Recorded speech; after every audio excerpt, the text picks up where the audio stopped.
의사 남편이 개업하기까지 10년이라는 긴 시간 동안 뒷바라지를 하다 이혼당한 30대 여성입니다. 저는 대학교 4학년 때 의대 졸업을 앞두고 있는 남편을 만나 연애를 하고 결혼했는데요. 4년 동안 연애를 했고 결혼 생활은 6년 정도 했어요. 무려 10년이에요. 10년이라는 시간 동안 저희는 한 번도 헤어지지 않고 함께했죠. 저는 이제껏 저와 남편이 끈끈한 사랑으로 맺어졌다고 생각했어요. 왜 힘든 시기를 같이 극복한 사이는 결코 헤어질 수 없다고 하잖아요. 저는 남편이 의대를 졸업하고 인턴 레지던트, 4년간의 펠로우, 그리고 개인병원 개업까지 그 힘든 시기를 전부 옆에서 지켜봤거든요. 솔직히 지켜본 수준이 아니라 헌신했어요. 정서적으로든 물질적으로든 경제적으로든 제가 헌신했다고 자부할 수 있어요. 그런데 정형외과 개업 날짜를 잡은 뒤에 남편은 저에게 이혼을 요구했어요. 제 가슴에 대못을 박는 심한 말을 하면서 이혼을 하자고 했죠. 그래서 그렇게 남편에게 헌신한 제가 어떻게 했냐고요? 처음에는 이해를 못하겠다며 화를 냈지만 결국엔 웃으면서 이혼 서류에 도장을 찍어줬어요. 그리고 저의 복수가 시작되었죠. 제 복수에 남편은 피눈물을 흘렸어요. 제 복수가 궁금하시죠? 지금 시작할게요. 저는 음악이 흐르는 집안의 외동딸로 태어났어요. 음악이 흐른다는 것은 말 그대로예요. 매 순간 저희 가족은 음악과 함께였거든요. 가장 오래된 기억을 떠올려 보자면 저희 가족이 차를 타고 어딘가를 가는데 스피커를 통해 부드러운 리듬의 대중가요가 흐르고 그 가요를 부모님이 앞좌석에서 흥얼거리는 장면이에요. 그 정도로 저희 가족은 음악과 항상 가까이 지냈어요. 하지만 그런 분위기가 만들어진 것이 저희 부모님이 음악을 배운 전문가이기 때문은 아니에요. 솔직히 저희 부모님은 전문적으로 그리고 공식적으로 음악을 배운 분들은 아니세요.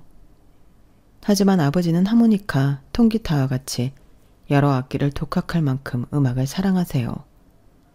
게다가 음악을 사랑하는 마음으로 음반회사를 다니기도 했고요. 그리고 저희 엄마도 음악을 사랑하는 마음은 아빠에게 지지 않아요. 엄마는 악기를 다루지 못하지만 어릴 때부터 음반 매장을 방앗간처럼 매일 드나들 정도로 음악을 사랑하는 분이세요. 특히 엄마는 음악을 편식하지 않죠. 클래식이든 대중가요든 락이든 팝이든 모든 장르를 좋아하는 음악소녀예요.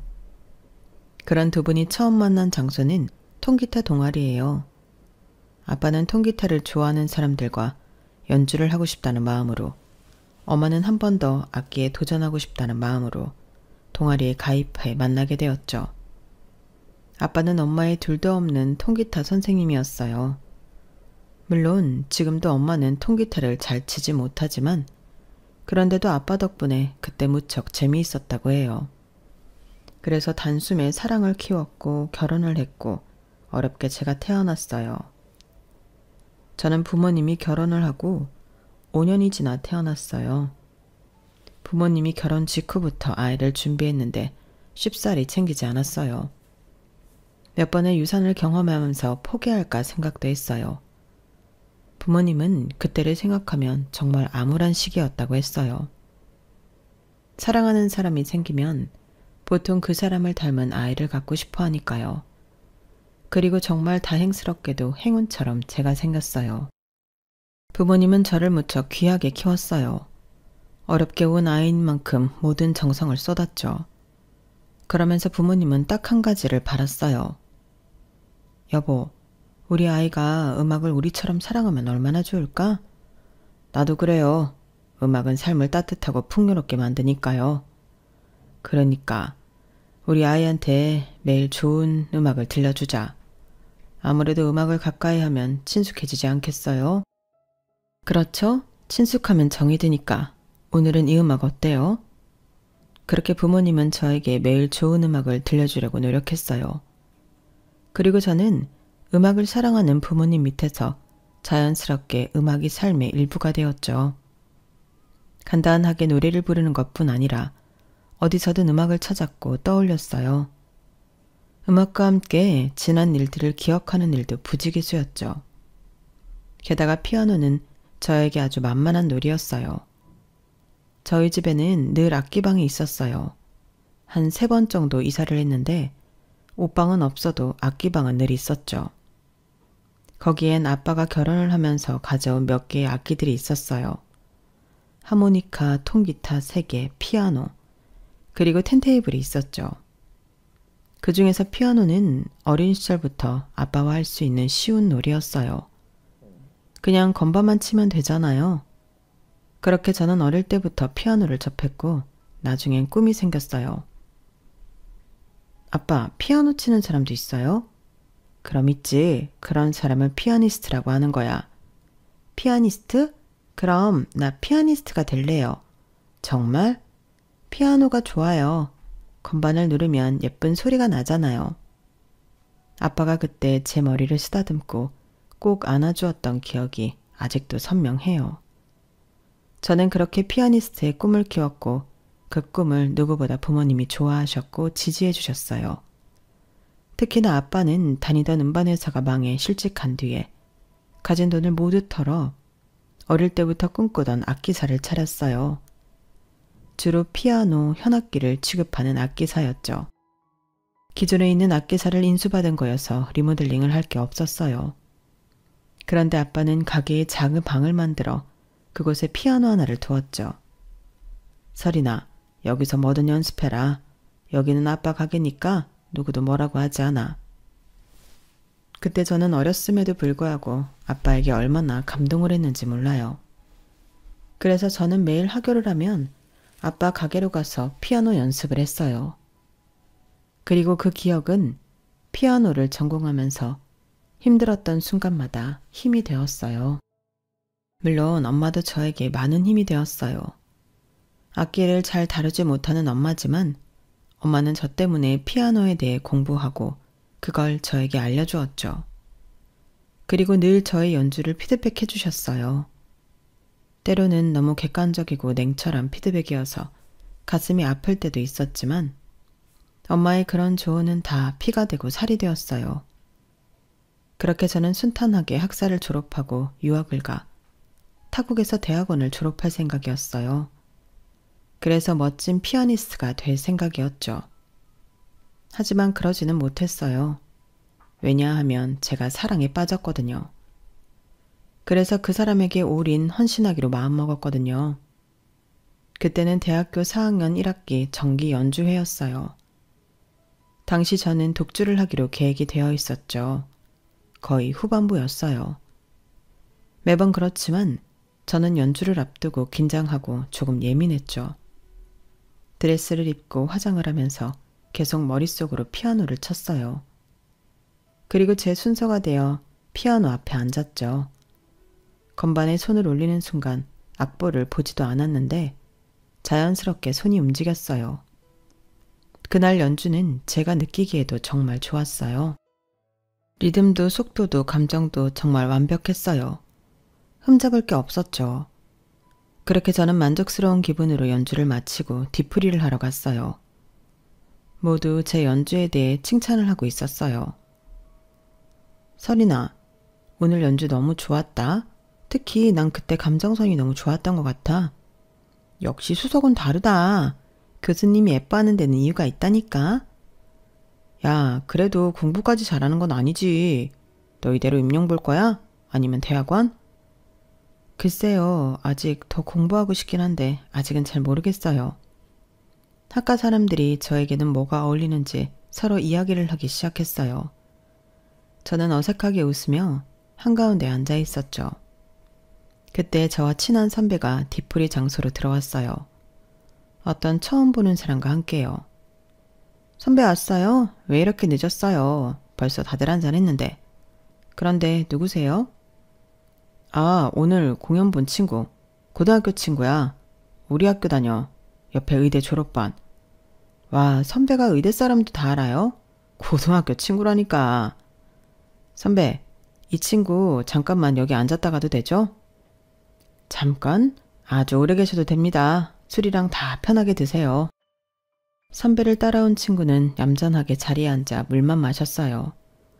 별다른 말도 안 했고 계속 고개를 끄덕이기만 했죠.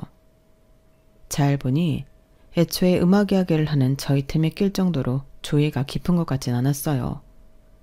그리고 저는 잠깐 무리해서 빠져나와 화장실에 갔는데요.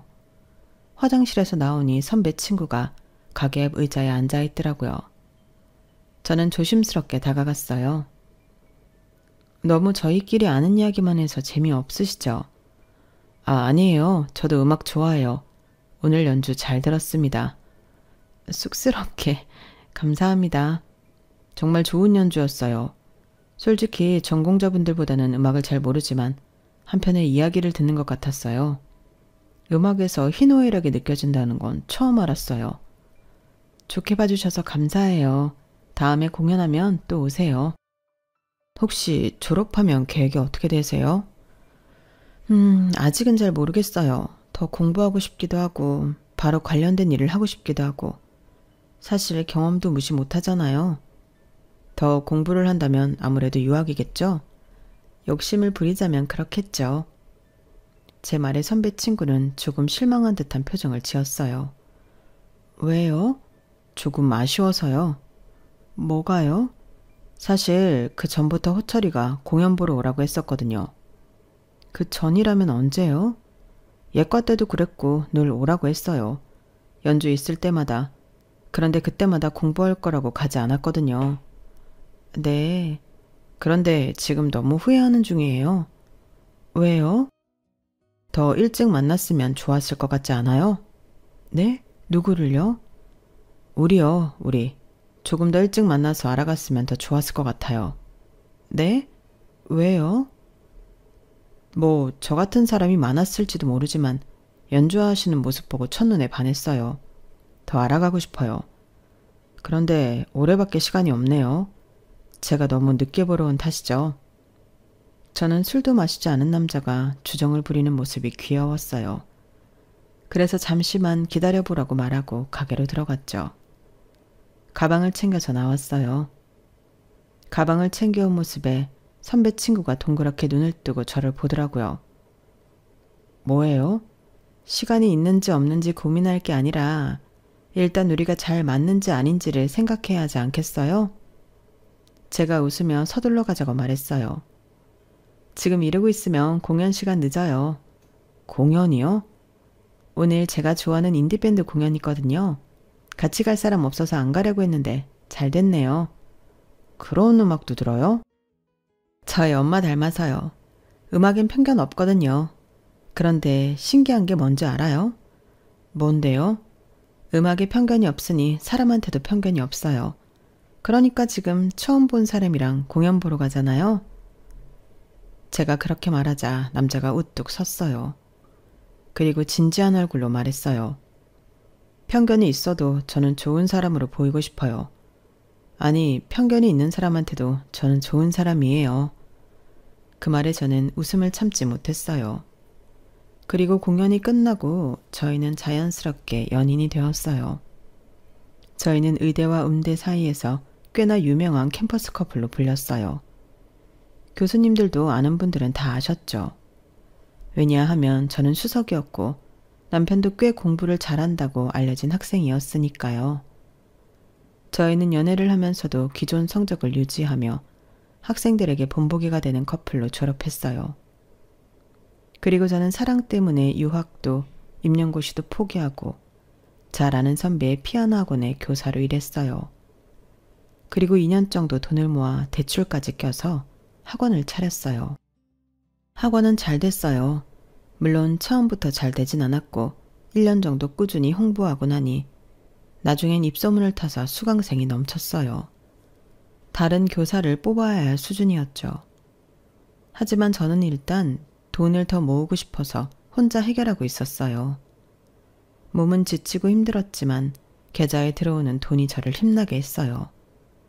그리고 쌓이는 돈을 보니 저는 결혼이 하고 싶어졌어요. 뭐? 결혼이 하고 싶다고? 이게 왜 갑자기 뜬구름 잡는 소리야? 우리 아직 28이야. 그리고 니네 오빠 아직 레지던트 2년 차잖아. 게다가 펠로우도 경험해보고 개원한다며? 그런데 결혼을 하겠다고 할까? 그래, 우리 결혼하기엔 아직 너무 어려. 너도 학원 차린 지 1년밖에 안 됐잖아. 결혼하려면 한두 번 드는 게 아니라던데. 그래, 앞으로 개원도 할 생각이면 지금부터 차근차근 모으고 있을 텐데. 내가 생각하기엔 네가 결혼 이야기 꺼내면 부담스러워할 것 같은데? 내가 모은 돈 있잖아. 그거 가지고 하면 되지. 나도 오빠한테 부담 주면서 결혼할 생각은 없어. 야, 왜 그걸 다 네 돈으로 해? 결혼을 한다면 당연히 니네 오빠도 써야지. 결혼하는데 드는 비용이 한두 푼이 아니라니까. 몇 천씩 깨진다고. 그리고 둘이 같이 하는 결혼이잖아. 너만 하는 결혼이 아니라. 그런데 왜 네 돈만 쓸 생각을 해? 그래도 난 이미 내 학원 있잖아. 이제 크게 들어갈 데도 없고. 네 말대로 오빠 개원하기까지 시간이 좀 걸릴 텐데 그때까지 어떻게 기다려. 나 이번 주에 오빠 하루도 못 봤어. 한 번도 못 봤다고. 그래도 결혼하면 집에 들어올 때라도 볼 것 아니야. 옆에서 직접 도와줄 수도 있고. 다들 이런 마음으로 결혼하는 거 아니겠어? 너 언제부터 그렇게 헌신적이었니? 전에 연애할 땐 안 그랬잖아. 군대 기다리는 것도 답답하고 해바라기 될 것 같아서 헤어졌잖아. 그랬더니가 갑자기 왜 그래? 맞아, 너 엄청 변했어. 대학 다닐 때부터 지금까지 도시락이며 간식이며 싸들고 찾아가질 않나. 그것도 고작 한두 시간 보러 말이야. 너는 필기 공부할 것도 없는데 옆에서 책 읽는다고 도서관 따라다니고. 그 시간에 실기 준비해도 모자랄 판에. 야, 그것만 그래? 기숙사 안 들어오고 맨날 쟤네 오빠 사는 고시원 들어가서 쪽잠 자는 거 깨워주고, 집에 있는 반찬 덜어다가 가져다주고, 부모님 챙겨 먹는 영양제며 홍삼도 갖다 바치고. 지금 생각해보니까 난리다 난리야. 지금은 안 그러지? 야, 그럼 맨날 싸구려 햄에다 밥, 김에다 밥 먹는 걸 어쩌니? 그리고 지금은 당연히 내가 사서 주지. 그때는 돈이 없었잖아. 그때만 돈이 없었어? 너 선배 학원에서 일할 때도 마찬가지였거든. 그땐 학원 차리려고 돈 모은다고 그랬지. 정말 너희 부모님이 보살이셔, 보살이야. 너희 부모님은 니네 오빠 싫어하진 않으시니? 나라면 무지 싫어할 것 같은데. 싫어하진 않으셔. 뭐 얼마 전에 유학 안 간 진짜 이유가 오빠 때문이라는 거 알았을 땐 좀 충격받으시긴 했지. 그걸 이제서 하셨어? 그동안 말을 안 했단 말이야? 그걸 어떻게 말해. 하늘을 우러러 한 점 부끄러움 없으면 말해야지. 안 그래? 그러게. 비밀로 한다는 건 네가 찜찜하다는 걸 아는 거다. 아이 참, 다들 왜 그래. 내가 오빠랑 결혼하는 게 싫어? 왜 자꾸 트집만 잡아.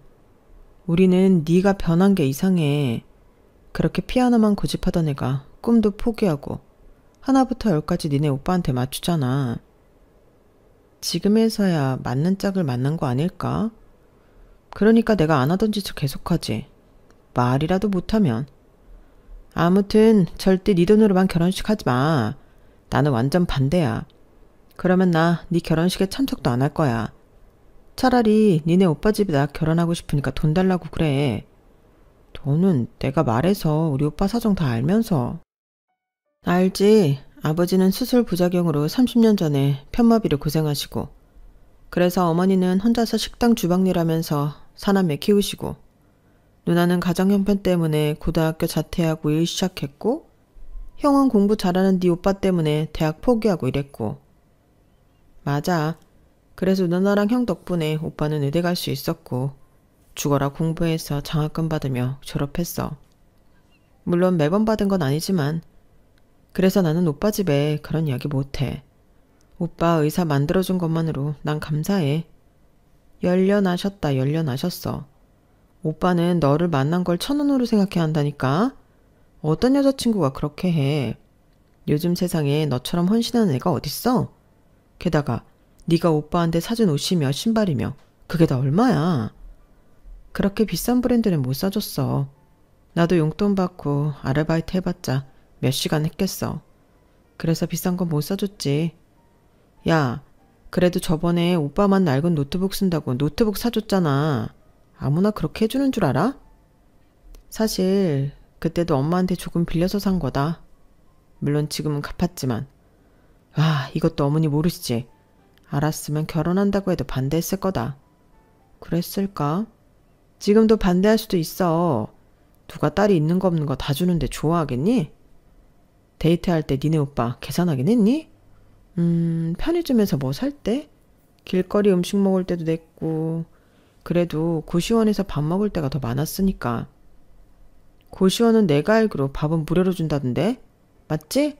그리고 반찬은 네가 집에서 가져온 거였을 테고. 에이, 그래도 우리 오빠 내가 해주는 걸 얼마나 고마워하고 또 미안해한다고. 그거면 됐지. 안 그래? 그래서 결혼을 하겠다고? 해야 할 것 같아. 정말 진심으로 그렇게라도 얼굴을 봐야 내가 살 것 같아. 그리고 저는 정말로 남편에게 결혼을 하자고 졸랐어요. 친구들의 말대로 남편은 당황하더군요. 무슨 결혼이야 갑자기? 갑자기라니. 우리가 이제 4년이나 만났는데. 오빠, 4년이면 결혼하기에 조금 늦은 거라는 말도 있어. 누가 그래? 연애도 너무 길면 안 좋대. 그러니까 하자. 우리 같이 살면 너무 좋을 것 같지 않아? 매일 얼굴도 볼 수 있고, 내가 속옷이랑 옷 병원까지 가져다 주기도 편하고, 그리고 고시원에 사는 거 너무 답답하지 않아? 나랑 정 결혼하기 싫으면 본가에라도 들어가. 같은 지역에 살면서 왜 따로 살아? 집에는 절대 안 들어가. 집보다 고시원이 더 편해. 그럼 나랑 살든지. 계속 왜 그래? 어디서 뭘 본 거야? 뭐 안 봤어. 오래전부터 생각했던 거야. 무슨 돈으로 결혼할 건데? 나 모아놓은 돈 있어. 나는 절대 그 돈으로 충분하지 않을 것 같은데? 오빠, 나 무시해? 나 이래봬도 원장이야. 지금 엄청나게 많은 수강생들 나 혼자 해결하고 있다고. 쏠쏠하게 모아놨으니까 그런 건 걱정 마. 하지만 남편은 자꾸 결혼을 미루려고 했어요. 개헌할 때까지만 기다려. 그걸 언제 기다려. 그냥 내 돈으로 일단 하자. 나중에 오빠가 개원하고 갚으면 되지. 나 매일매일 오빠 보고 싶단 말이야. 우리 결혼하자. 돈은 걱정하지 말고 내가 다 알아서 할게. 합리적으로 준비하자. 응? 결국 남편은 저에게 졌어요. 저는 고시원에서는 소리를 지르면 안 되니까 입을 막고 기뻐했어요. 그리고 그 다음 날부터 저는 남편과 부부가 되기 위해 준비를 하기 시작했어요. 우리는 우리 힘으로 하자. 어른들한테 도움 받지도 말고 부담 주지도 말고. 알겠지? 그럼 어떻게 할 건데? 모아놓은 돈이 그렇게 많아? 넉넉하진 않아. 그래서 적금 깨서 투룸 보증금이랑 첫 달 월세 내고 결혼식은 예쁘고 화려하고 이것저것 따지지 말고 제일 저렴한 데에서 하자. 웨딩 촬영은 우리가 셀프로 해. 결과물이 어떨진 모르겠지만 그래도 우리가 직접 하면 돈도 절약되고 더 추억으로 기억하지 않겠어? 그래도 드레스랑 턱시도는 빌려야 할 것 아니야. 내가 인터넷에서 5만 원짜리 드레스 봤어. 턱시도도 비슷하게 살 수 있을 거야. 그럼 가전제품이랑 가구는? 일단 중고로 알아보자. 그리고 6월 상품이나 신혼부부 할인도 있을 거고 그렇게 사면 될 거야. 나머지 필요한 건 천양마켓 같은 데서 사지 뭐. 어차피 그런 건 평생 쓸 것도 아닌데 비싸게 살 게 뭐 있어. 정말 이렇게 결혼해도 되겠어? 조금만 기다리면, 내가 개헌할 때까지 기다리면 더 넉넉하게 할 수 있잖아. 난 그 전까지 못 기다릴 것 같아. 지금도 봐. 우리 몇 주 만에 만난 거야. 그것도 내가 결혼에 대해 상의할 게 있다고 말해서 오빠가 겨우 시간 내서 만난 거라고. 오빠는 우리가 이렇게 만나는 게 좋아? 솔직히 우리가 4년을 만났지만 그 중에서 과연 만난 날만 따졌을 때 몇 년이나 될까? 오빠는 지금 나랑 결혼하는 게 싫어? 싫다기보다는 더 준비되었을 때 제대로 하고 싶은 거지. 준비될 때까지 기다리다 보면 때를 놓칠 것 같아서 그래. 그리고 혹시나 물어보는 건데 지금 내 돈으로 하는 게 불편하진 않지? 불편하지. 미안하고 괴롭지. 내가 지금 개헌 때문에 묶어둔 돈을 깨야 하나 이 생각도 해. 아니 오빠 그럴 필요 없어. 결혼은 내 힘으로 할게. 그리고 전에도 말했지만 정 오빠가 마음이 불편하면 개헌하고 갚으면 돼. 물론 그때는 이미 오빠 돈이 내 돈이고 내 돈이 오빠 돈이겠지만. 저는 속상해하는 남편의 마음을 풀어주려고 애썼어요. 그리고 저는 합리적인 가격으로 결혼하기 위해 머리를 굴려가며 노력했죠.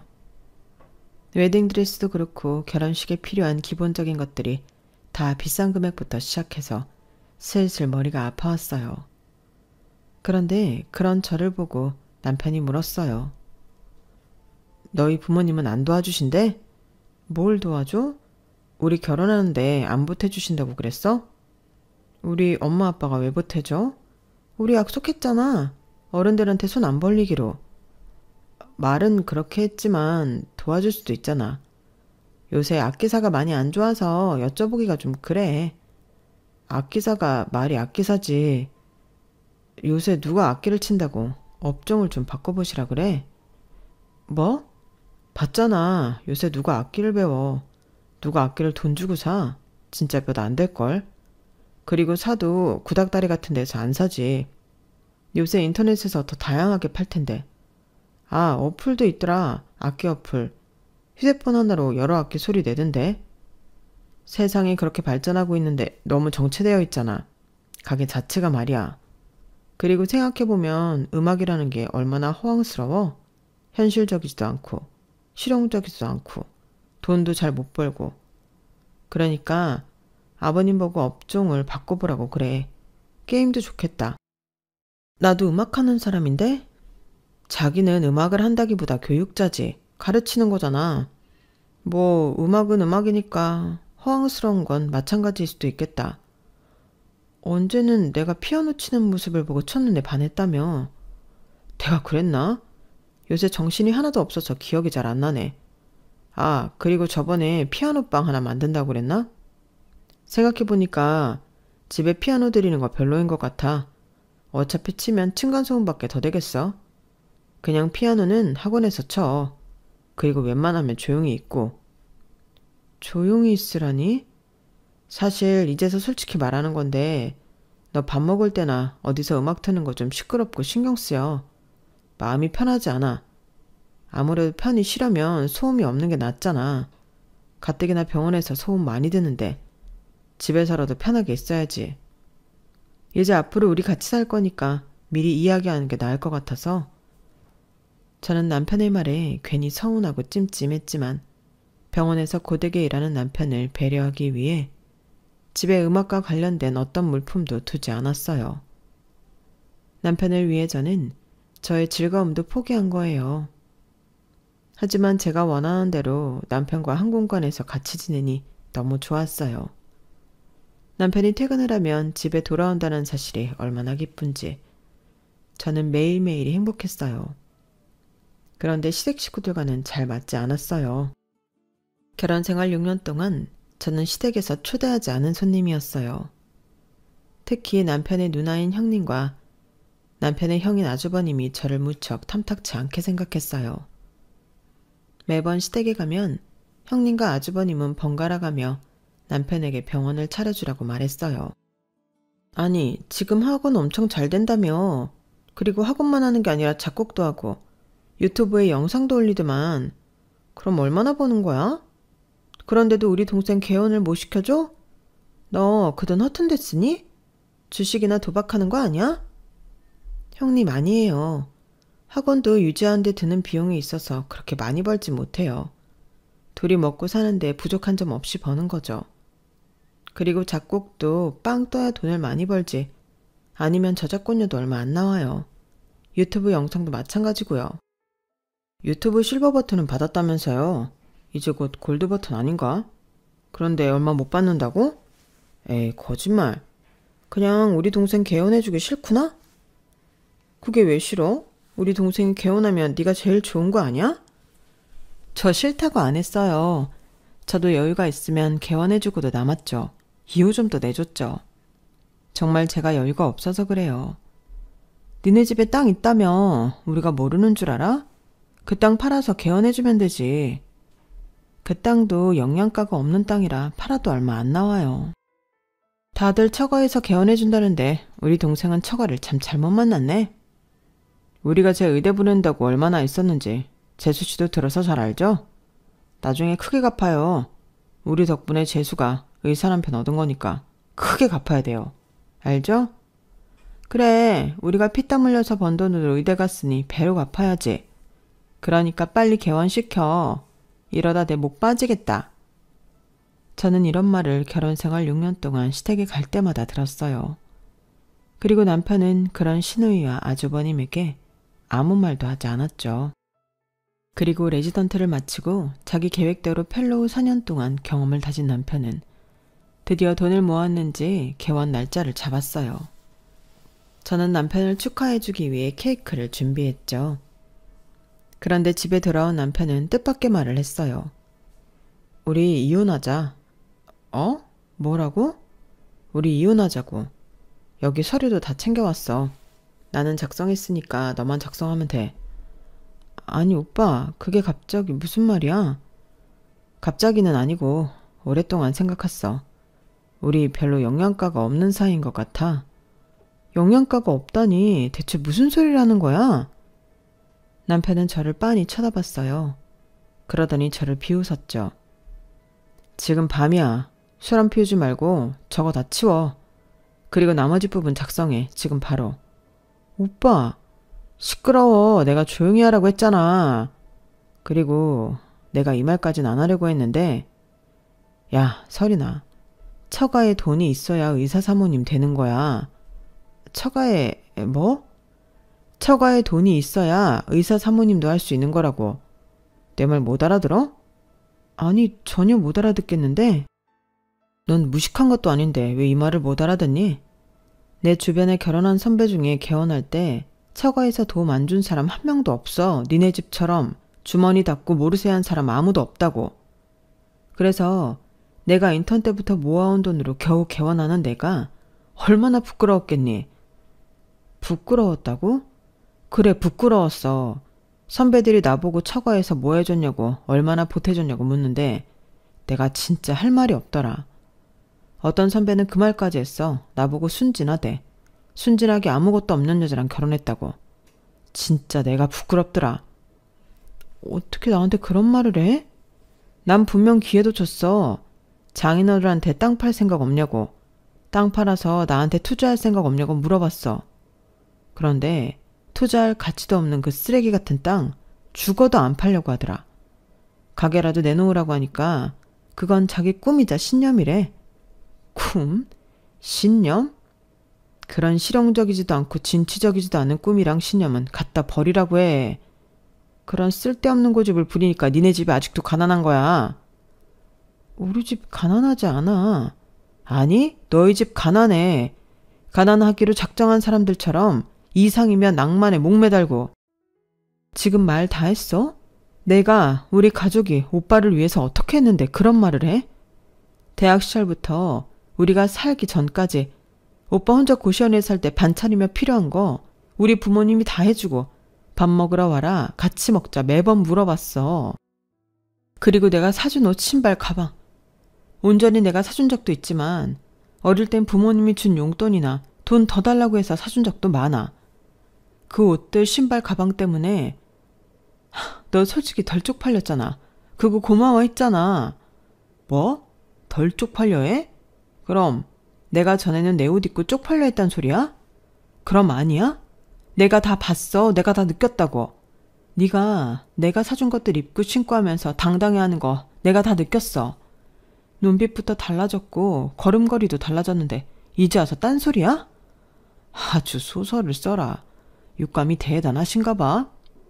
그리고 우리가 신혼생활 시작했던 그 집 보증금 다 내가 한 거 아니야. 일부는 우리 부모님이 도와주셨어. 월세 내준 적도 있어.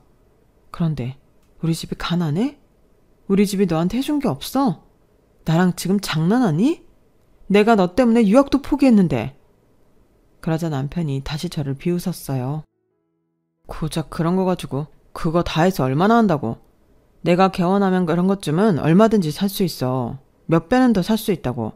그리고 네가 나 때문에 유학을 포기해? 누가 그러랬어? 내가 유학 포기해달랬어?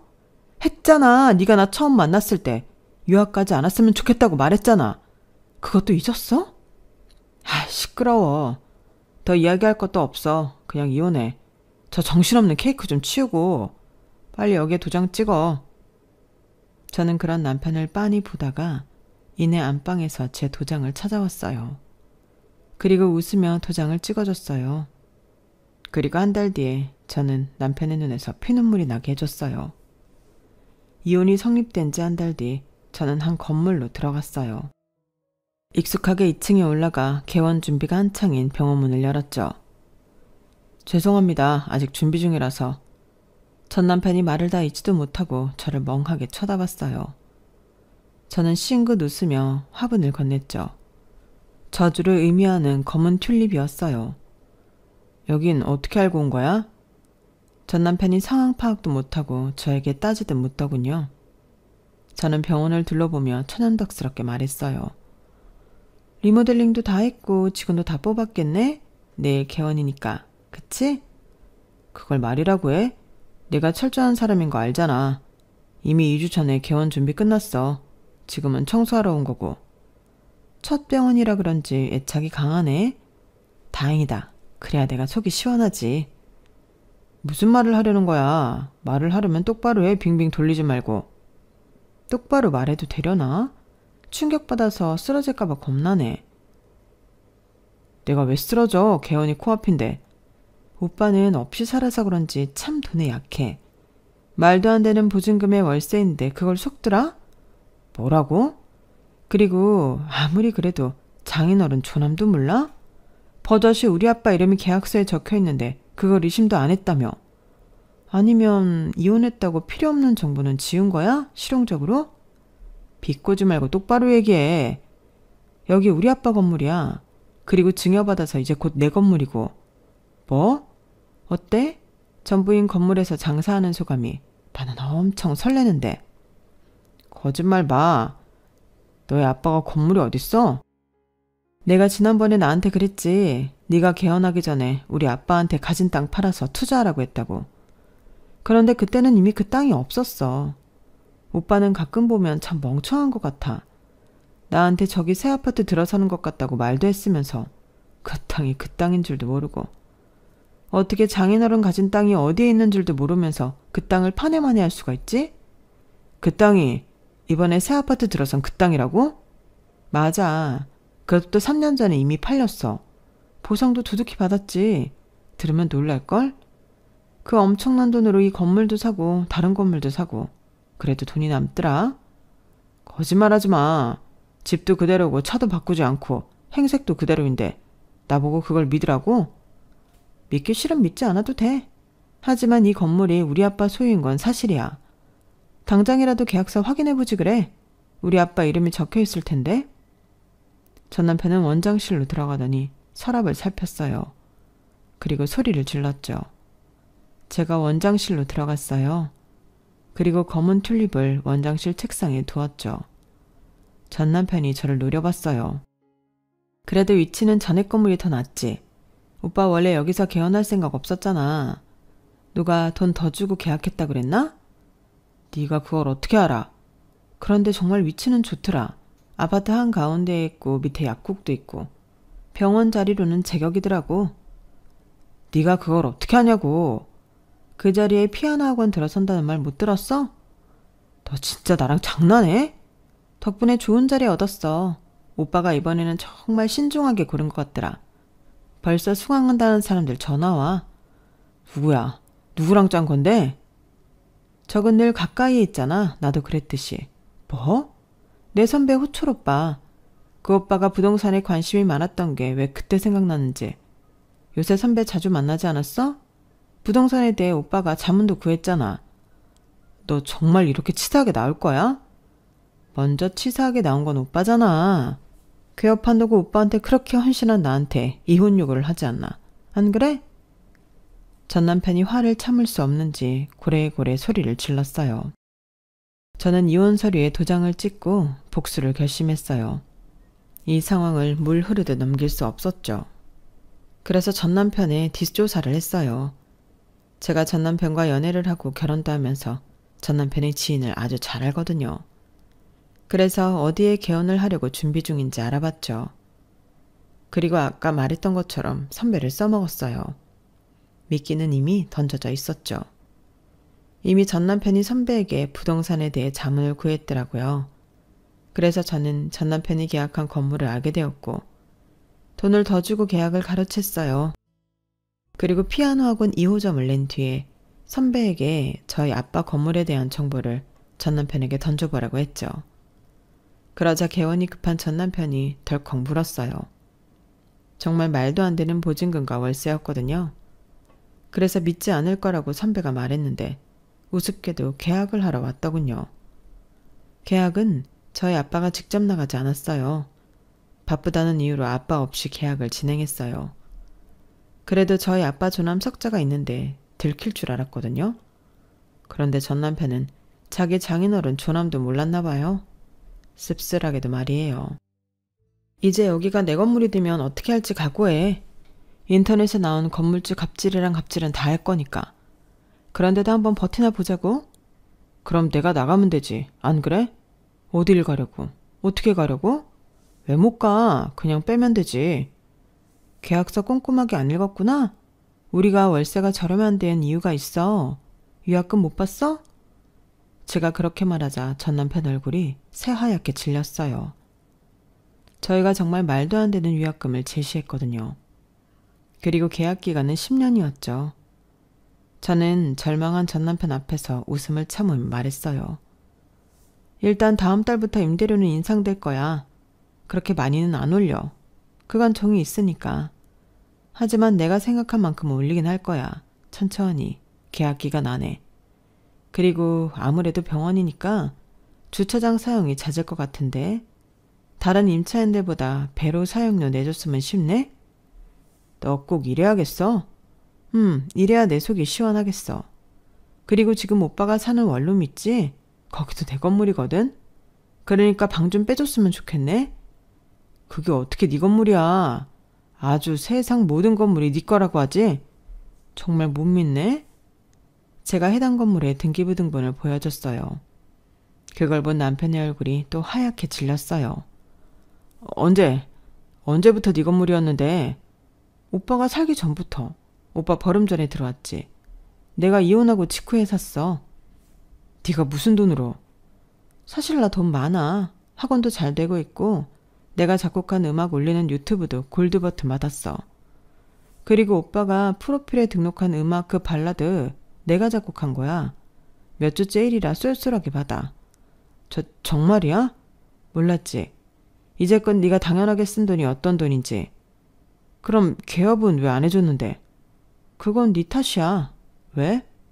네가 날 시댁에서 구해주지 않았으니까. 솔직히 구해줬으면 이제껏 그랬듯 개헌해줬을 거야. 그리고 내가 할 말이 있는데 우리 위자료 소송 다시 하자. 오빠가 분명 그랬잖아. 개헌하면 갚는다고. 그 말이 이제 생각났어? 그렇게 말한 뒤에 저는 병원을 떠났고 멀리서 전 남편의 절규가 들렸어요. 며칠 뒤 남편은 개헌을 미루고 계약을 해지하려고 했었지만 위약금 문제 때문에 결국 제 건물에서 개헌을 했어요. 그리고 저의 갑질에 괴로워하고 있어요.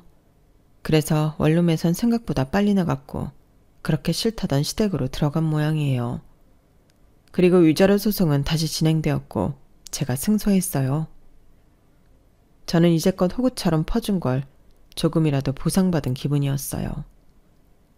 여기까지가 제 사연입니다. 여러분들은 사랑에 눈이 돌아서 인사불성이 된 적이 있으신가요? 만약 있으시다면 과거의 자신에게 무슨 말을 전하고 싶으신가요?